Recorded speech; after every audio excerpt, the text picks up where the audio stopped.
Good afternoon. It's Friday, the 2nd of December 2016, just after 1 o'clock. Welcome to UK Column News. I'm your host, Brian Gerrish. With me in the studio, Mike Robinson. Well, I'm pleased to be back, Mike. Hopefully disease-free, but we'll see. Just a quick word on the weather. Utterly glorious here in Plymouth. We've got wall-to-wall blue sky. We've got sunshine. It's been pretty cold with quite a frost. And apparently similar day in Perth. Glorious wall-to-wall sunshine, blue sky. The rest of England is a bit iffy, so we'll leave that out of our weather report today. Bring in Boris. I'm sorry I have to, but yes, he was speaking at Chatham House this morning.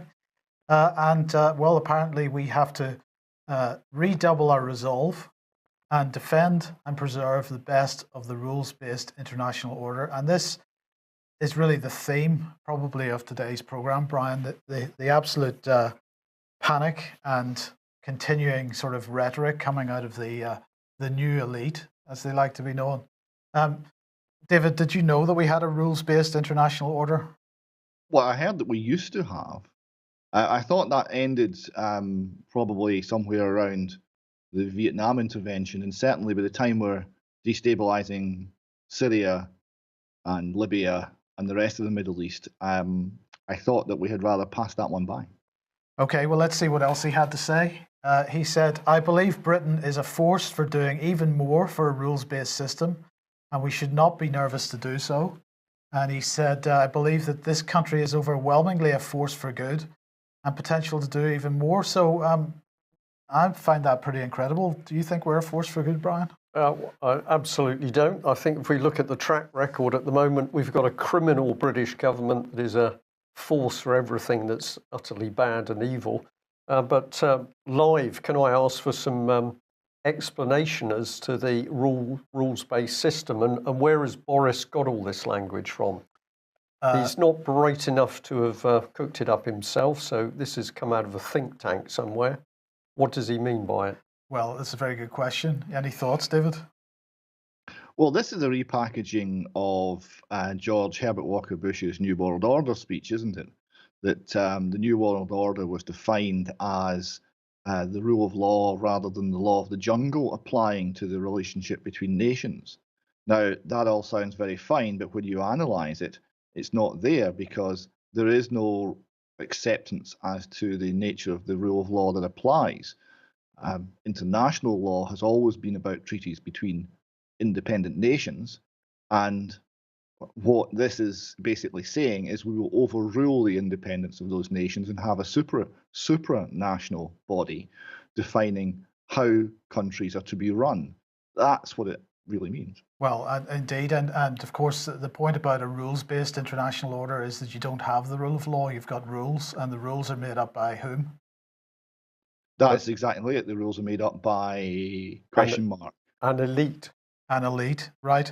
Let's see what else he said. He did, of course, say that we were going to get really tough with Russia, but that doesn't mean apparently that it's wrong to talk or engage. He said our resolve to fulfill our NATO obligations will be unbreakable, and we know that events in Afghanistan can affect our lives in London, and that's why we're still in there. At least that's partly why we're still in there. I think drugs is probably a significant part of that as well.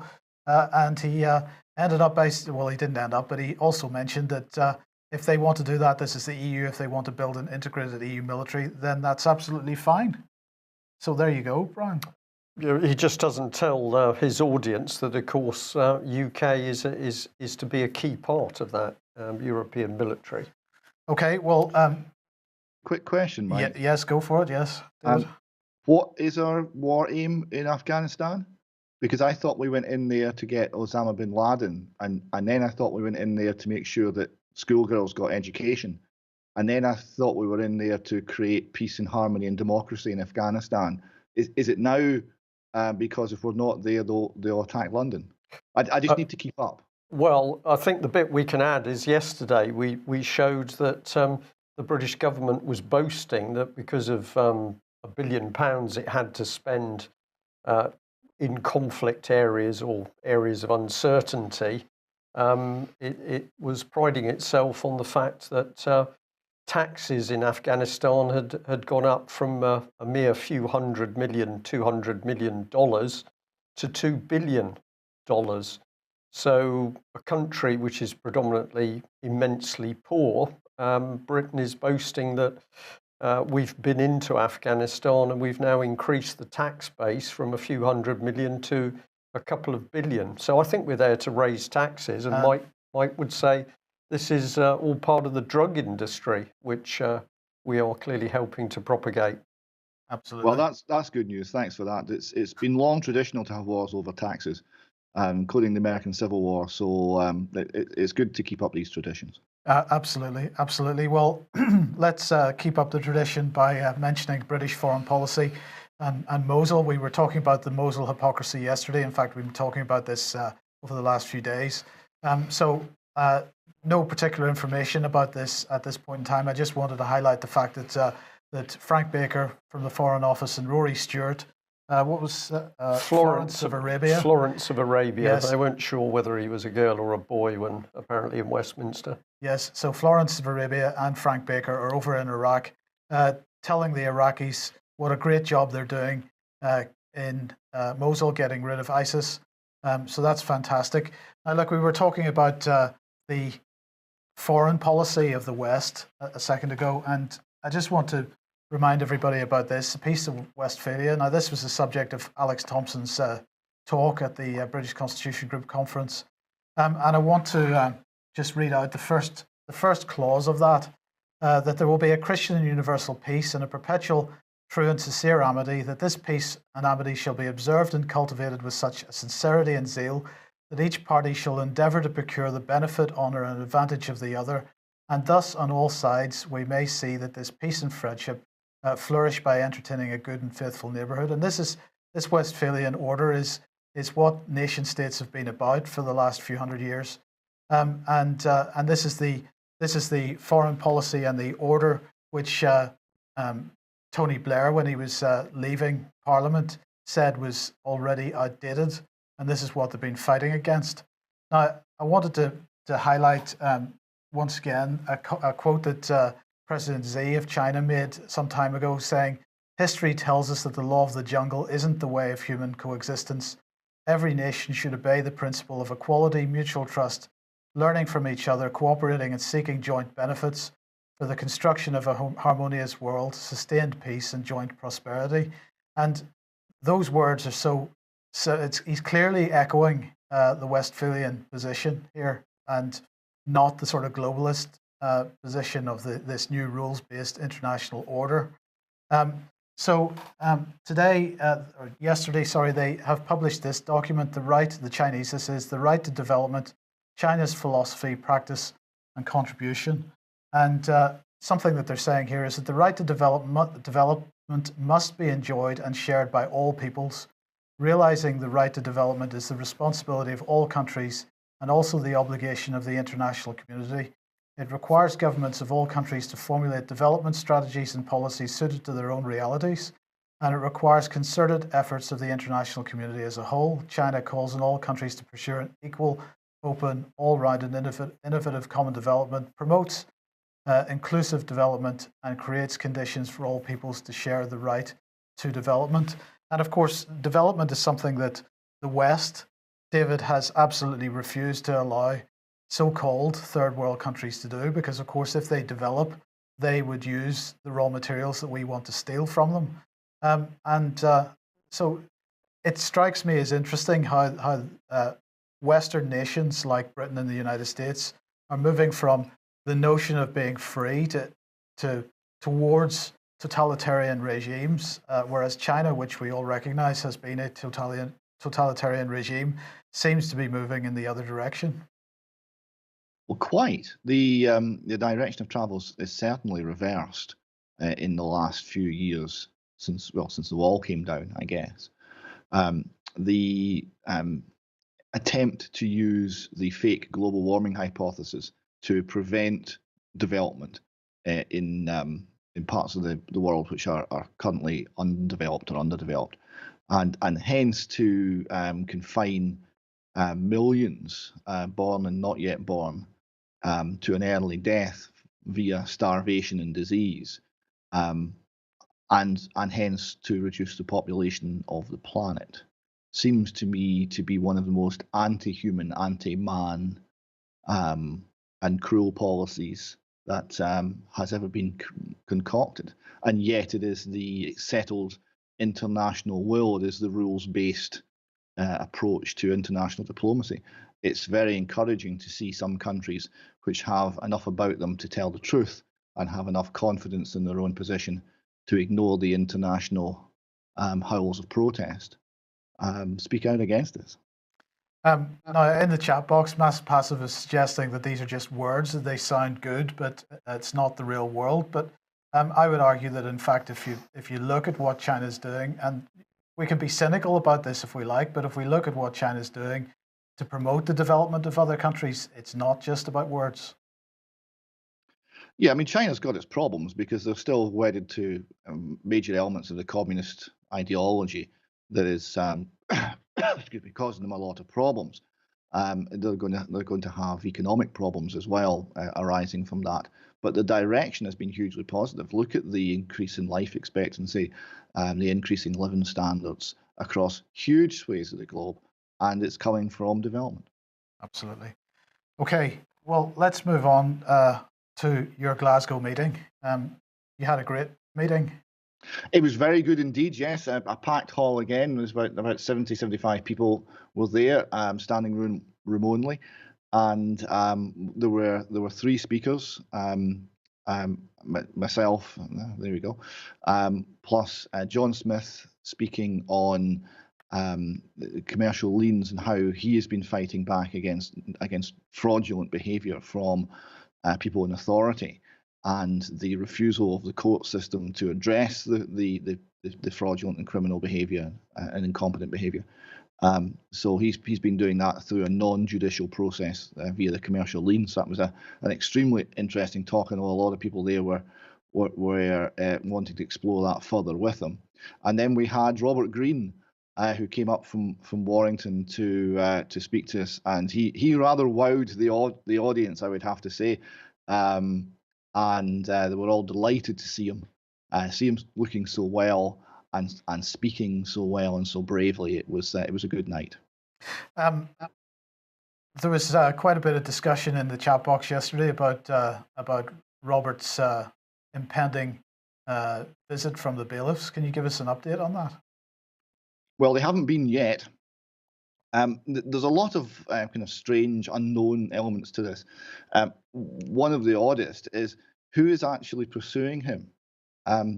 When the bailiffs are asked, they are receiving instructions from the Scottish government. Now, remember, this is a private civil case, but the bailiffs are being instructed directly by the Scottish government. So this is a political prosecution. This is using the civil law to hound political opponents. When asked, the Scottish government the legal directorate who they were being instructed by, they said the Crown Office and Procurator Fiscal Service, an organisation which has no part in civil legal proceedings, are apparently instructing the civil legal proceedings.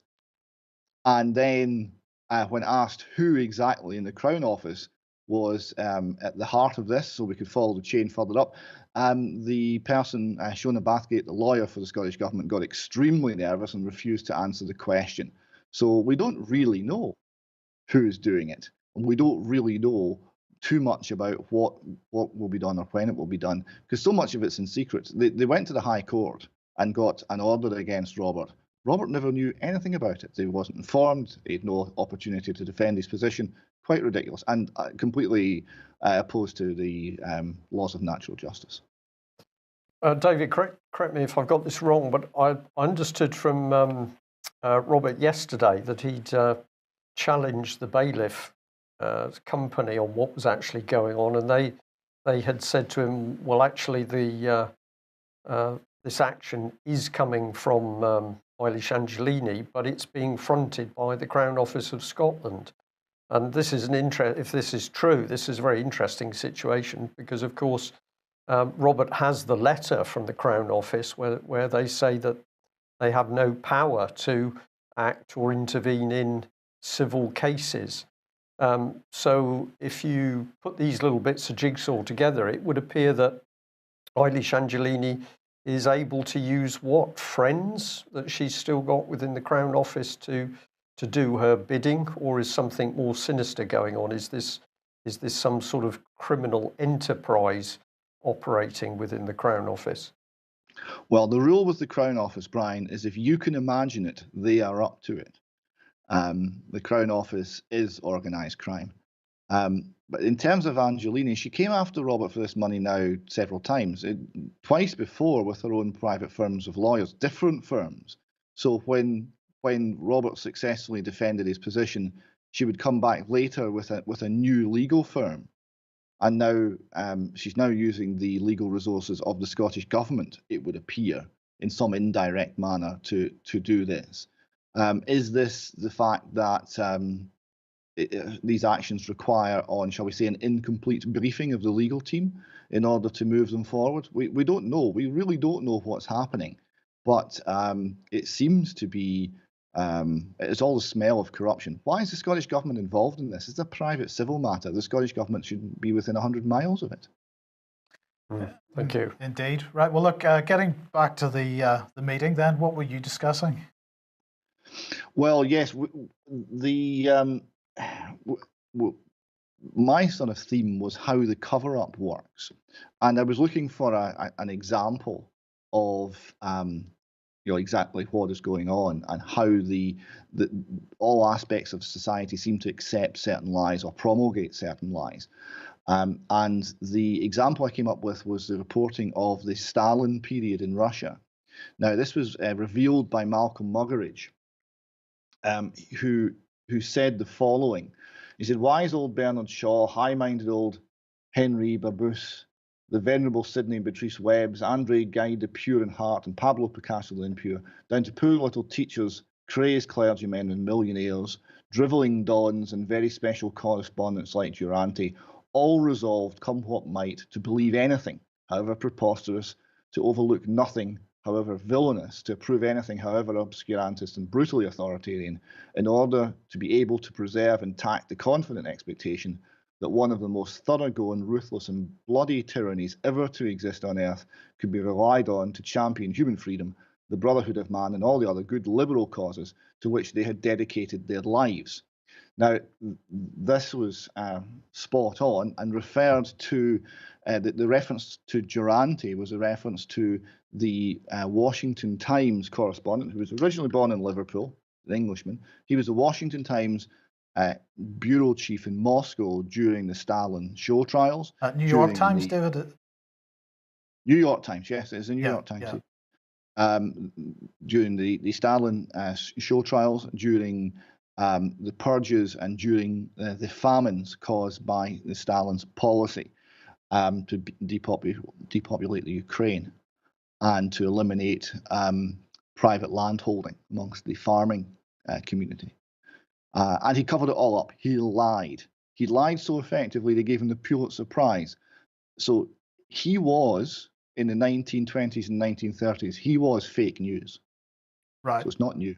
No, indeed. Well, and it's going on as we speak, but not in the independent media, as far as I can see. As a general comment. Yeah.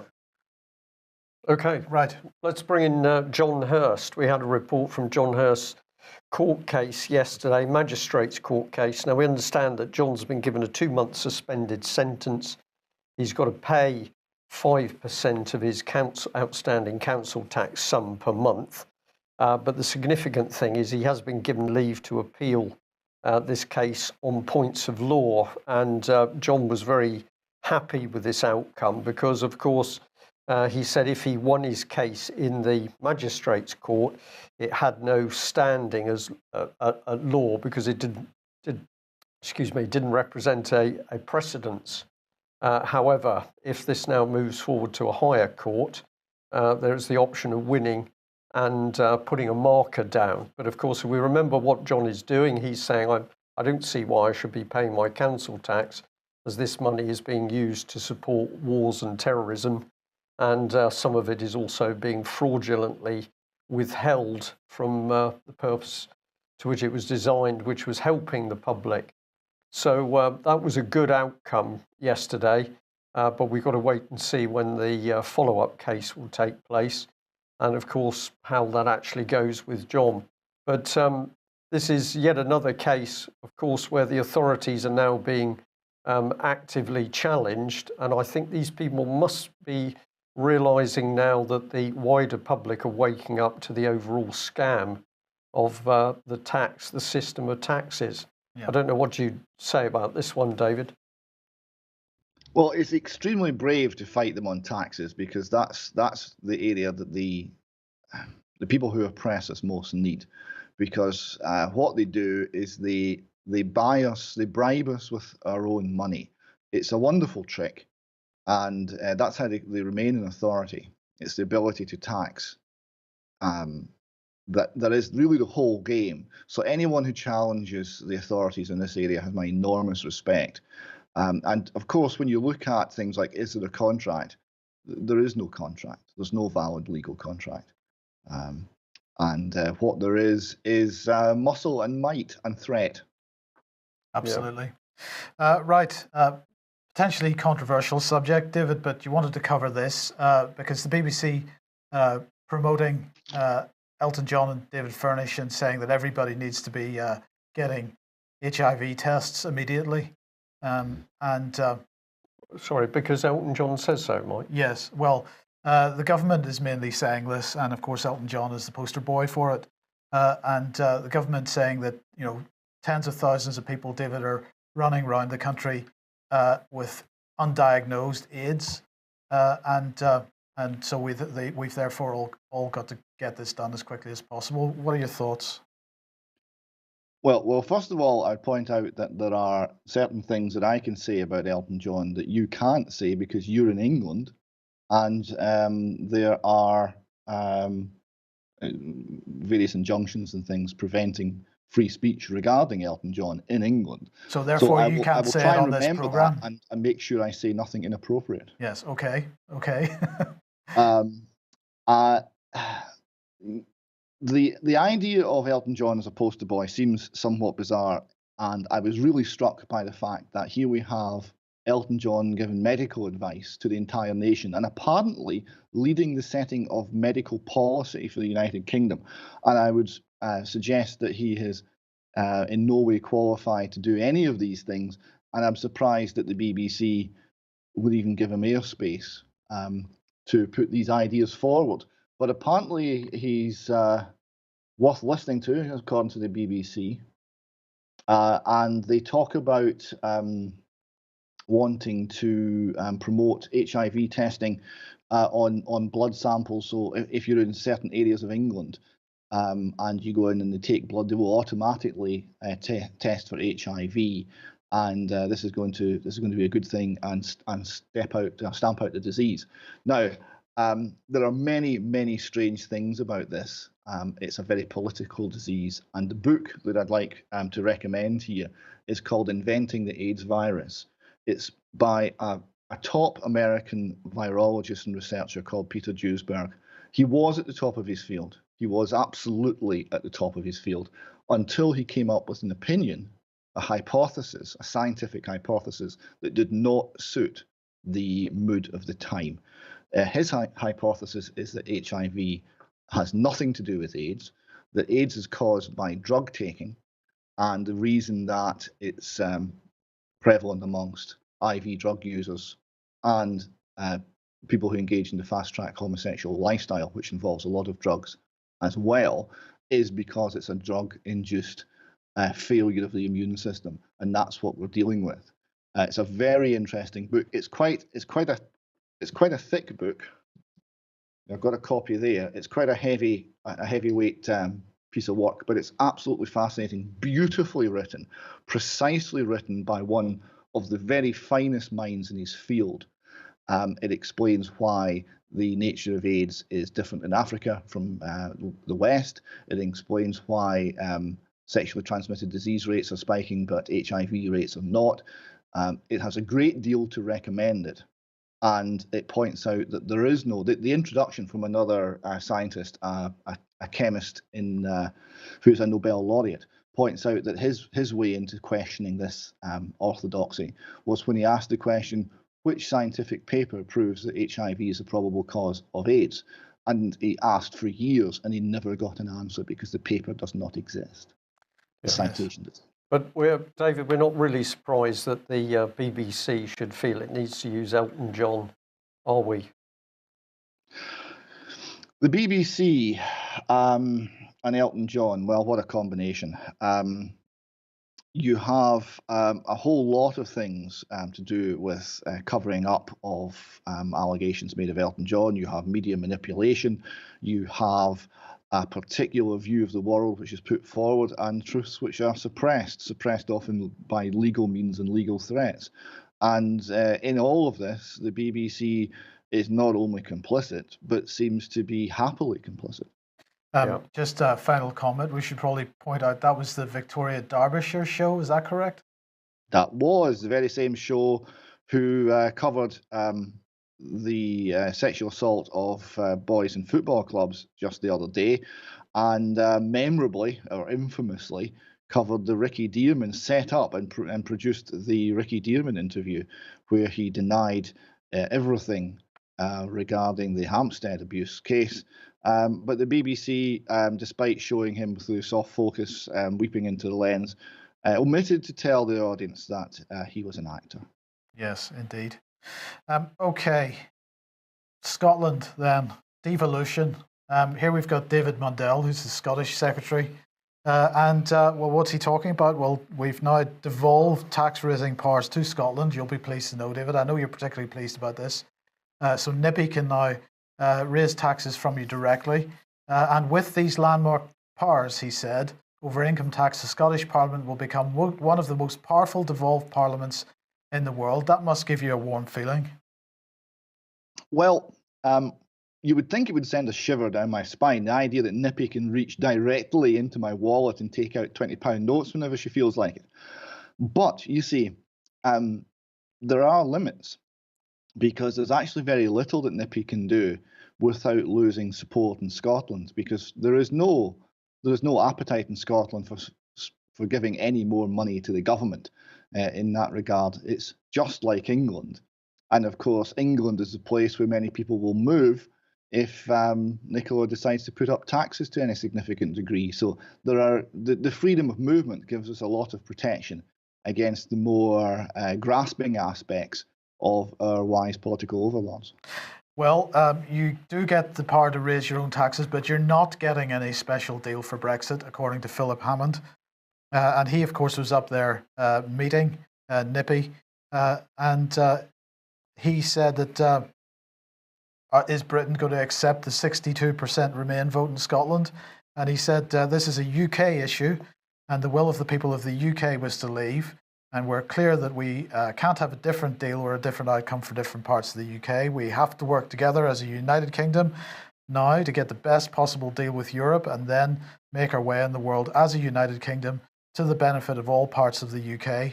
And he said, I look forward to us moving on from this slightly backward-looking, clutching at straws, trying to resist the will of the people, to embrace it, recognising it's going to happen, and committing to work together to make sure it's done in a way which is most supportive of the UK economy and the Scottish economy.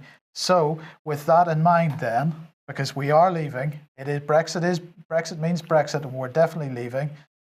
Well, the British government has decided that the letter that they sent to Nissan over Brexit is too sensitive to make public. We can't make it public. They've denied the freedom of information request to make it public. And the reason they say they've denied it is that they're still considering the public interest side of things. But they're a little bit worried about the commercial side of things. Basically, they're denying that they're going to be giving any kind of government support to Nissan. And any money that they do give to Nissan is covered by budgets that already exist. But basically, they won't make that letter public. And I'm going to say that the reason I believe they're not going to make it public, and you and Brian can comment on this, is because what they've promised to Nissan is that we're not leaving the European Union, nothing's going to change, and therefore Nissan doesn't need to worry. Well, you might well think that, Mike. That's a very interesting comment. The secrecy is very interesting.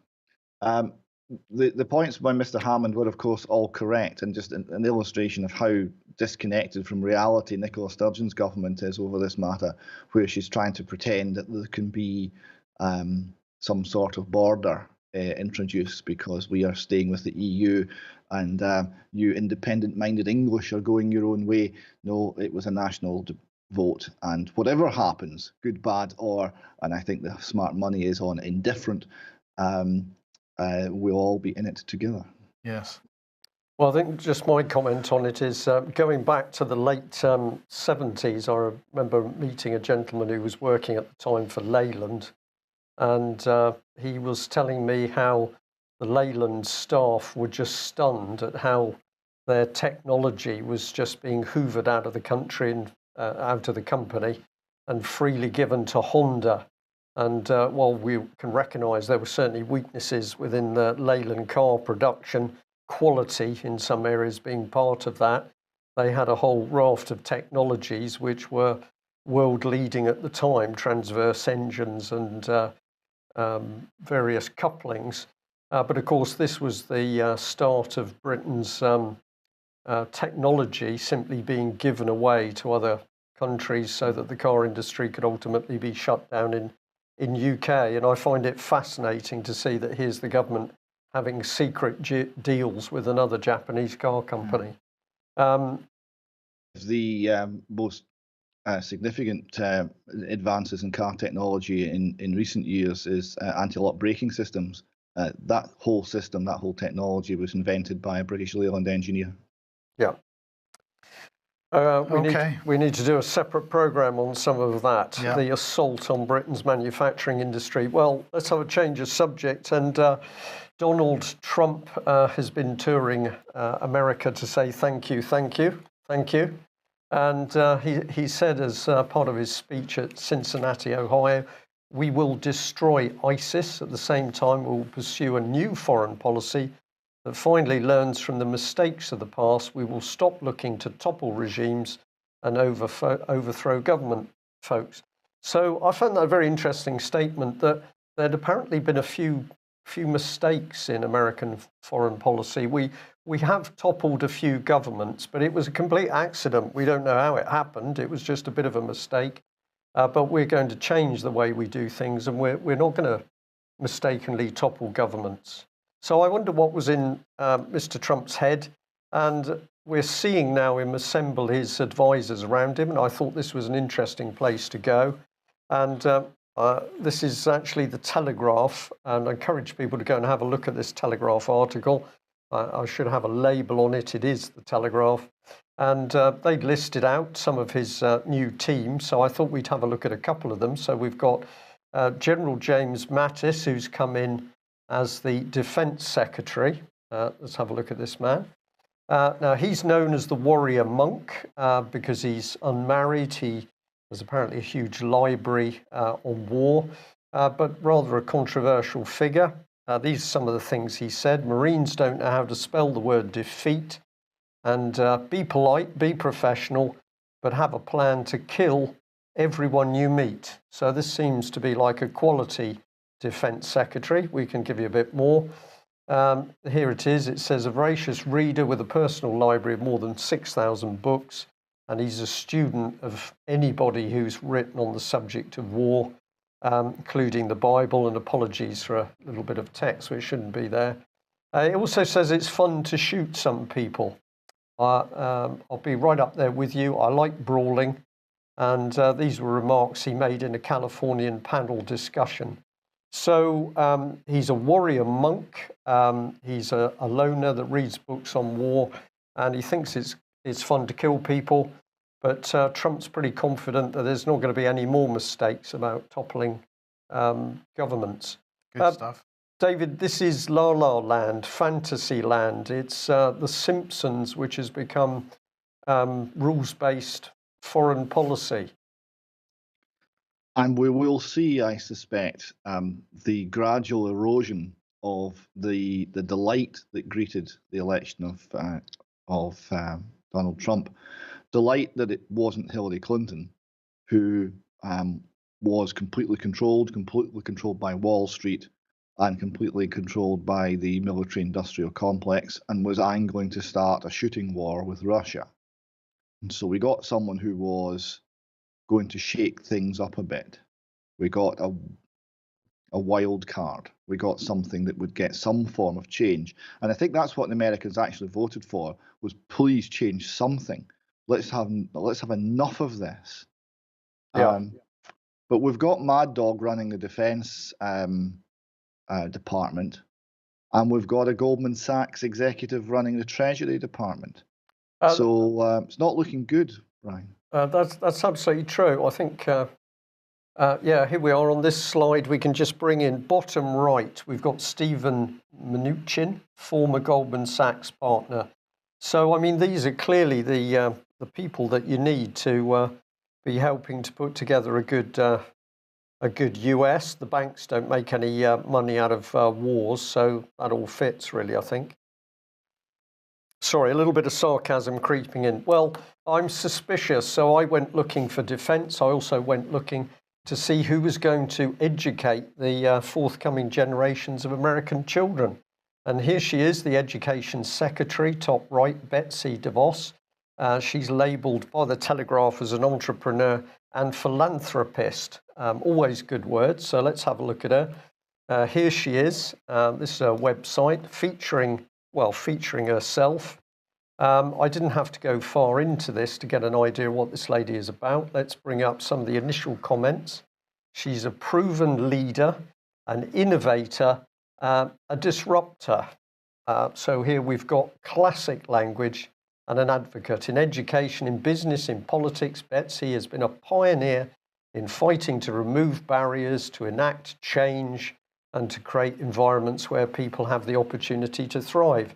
So this is a remarkable woman, unbelievably wealthy, very powerful. She's a leader. She believes in change. She believes in disrupting in order to get that change in, whether the public will want it enough. And you can see she's wearing the right clothes. This is Theresa May type uniform. So I'm conservative. I'm sort of trustworthy. Trust me with your children. Well, let's have a little look, see whether we should do that. So we'll bring in Trump. He's, of course, saying that your children are safe with me. And let's bring in Betsy. Well, she is actually a billionaire. We'll come on to that. And apart from all of her good work, she's working, with WinQuest Group, and that's investment and management firm. So let's bring in hubby. Here he is, Dick DeVos. He's an entrepreneur, businessman, and he just happened to be the chief executive officer of Amway, the pyramid selling company that, of course, wasn't pyramid selling. Well, it was, but it wasn't. But it made a huge amount of money out of operating a sort of pyramid selling. Well, who was his dad? Well, let's bring in Daddy. Richard DeVos. One's Dick, one's Richard. Richard DeVos, co-founder of Amway. And this is where the wealth comes from, a mere $5 billion. And I was interested to see this man is allegedly a Christian. I find that difficult to believe since he's sitting on $5 billion while people are starving, but apparently he's a Christian. And as I was recovering from the newfound knowledge over the state of education in America, I just happened to pick up that Betsy has a brother. And here he is. He just happens to be Eric Prince, the founder of the mercenary outfit Blackwater, now known as Academy. So it seems to me that American children are in a pretty safe pair of hands there, David. Or am I just too cynical? No, I don't think you're too cynical. I don't think it's possible any longer to be too cynical. I think those days have gone. Blackwater. I wasn't seeing that one coming. That was a surprise. The language that's used talks about disruption and change. It doesn't give any indication of what these people actually believe in. It doesn't give any indication as to what you're getting. You're asked to sign up, like Obama, vote for change. It means different things to different people. It means nothing. But they all use the same language. So it's some form of club, but it doesn't reveal anything about what they think is right, what they think is wrong, what they want to achieve. And that means that there is no argument about what the objectives are. because the objectives are entirely hidden. Indeed, and I'll just add to this. Many years ago, I was invited to go to an Amway conference in Plymouth, which I did out of idle curiosity. And amongst all of the razzmatazz, as people were given huge prizes because they'd built up more of the pyramid selling scam and were running teams of other pyramid sellers, I found that the hall, the conference hall, was full of the most unbelievably unpleasant atmosphere. There was something tangibly dark and I'll describe it as evil in that particular conference room. And when I came away, I thought, well, whatever is going on there, they may be making huge amounts of money for a very small number of people. But there was something about the whole culture that I found particularly disturbing. I've never forgotten it. So I was just fascinated to know that this culture is now going to help frame the minds of forthcoming generations of American children. I think they're at risk. A response, if you like, David, to that. Well, I think that's an entirely correct analysis. The thing that totalitarian governments do is they always go for the children. We know that in Scotland. We've seen it time after time in history.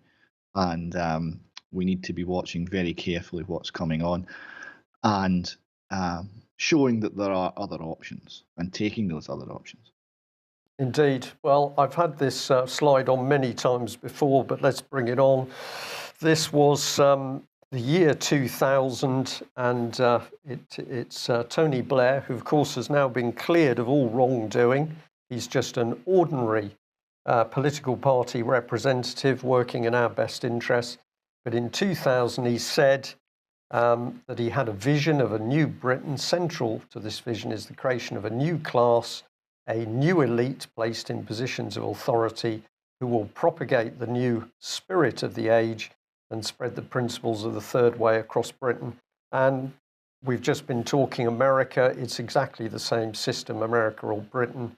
We're now seeing these appointed people. We don't appoint them, they appoint themselves, but they're going to change everything about our society. And what you need to assist is some good fake news. So we better bring in The Guardian. And the state is an enabler of sexual violence.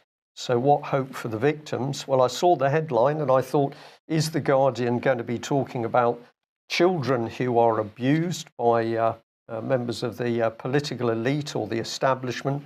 Is The Guardian going to start to investigate what's really happening in the cover-up of tens of thousands, hundreds of thousands of child sexual victims? Are they going to be looking at where the 300 plus Syrian children disappeared to? No. What is The Guardian up to? It's making outrageous claims that 1 in 4 women will suffer from violence from men. 1 in 4. And then it says, well, the whole problem is caused by the fact that women's organisations are losing funding. If you don't give the money to the charities, you're going to get more violence. And it's also compounded by changes to the welfare system and cuts to legal aid and more. So I'm happy to label that fake news, but of course it seems that they'll do anything and everything to get men and women at each other's throats because this is a good way of breaking up the family. Well, there's more of that coming, but before we get onto it, let's stick with the fake news and The Guardian. Because they are absolutely apoplectic about this fake news, an insidious trend that's fast becoming a global problem. And as you read down this, as you can see there, they've got what 1, 2, 3, 4, 5, 6 or 7 different journalists involved in this, because the article itself is describing the fake news, which is coming out of a whole bunch of different countries around the world. And The Guardian quite recently, well, in fact, in this article, they link to another article also in The Guardian. The peddlers of fake news are corroding democracy. I have to say that if they consider the likes of us to be peddlers of fake news, I am going to say that I'm quite happy to be corroding this particular insidious form of democracy. It's not democracy at all. We can think of, Dave and I were discussing the various words we could use to describe it before the program. But I'm quite happy to corrode what they describe as democracy if this is what they're really pushing. But also linked to this whole fake news thing, you mentioned, Brian, the fact that they're trying to set men against women, but it's not just men against women, because of course part of the fake news story is the so-called alt-right. Well, the Washington Post here pushing the idea that the GOP is now pushing the alt-left, and the alt-left, of course, is the extreme end of the Democratic Party.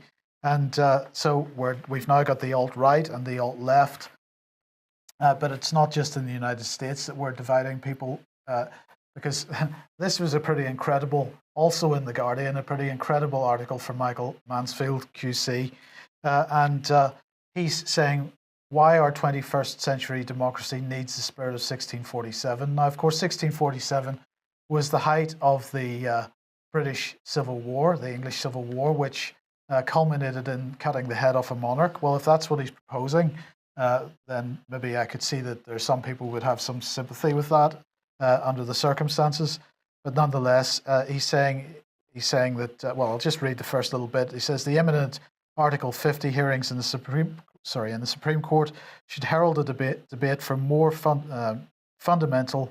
far more fundamental than that concerning the way Brexit is triggered. Over the past 50 years, the UK has seen the growth of democratic deficit that has brought us to the brink of bankruptcy. Ironically, the sovereignty of the Westminster Parliament was the crux of the Leave argument against Europe. Yet the Brexiters are now railing against this argument, upheld in the Court of Appeal, that Parliament, not just the Prime Minister, must authorise the Article 50 mechanism for exit.